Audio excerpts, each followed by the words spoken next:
मी काल केलेल्या एका पोस्टमुळे काही वकील बांधवांच्या भावना दुखावल्या गेल्याचं मला कळलंय.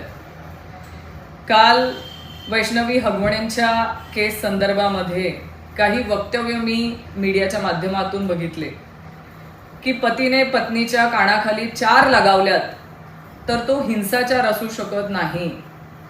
माझं महाराष्ट्रातल्या तमाम माता भगिनींना आणि वकील बांधवांना देखील प्रश्न आहे की आपण ह्या केलेल्या वक्तव्याचं समर्थन करू शकाल का? आपल्याला हे वक्तव्य पटतंय का?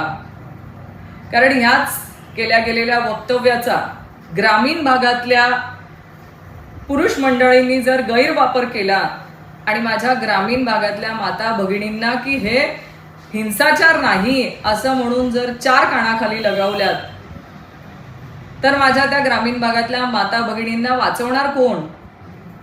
त्यांना रोज या हिंसाचारातून सामोरं जावं लागेल, त्यांना हा हिंसाचार सहन करावा लागेल.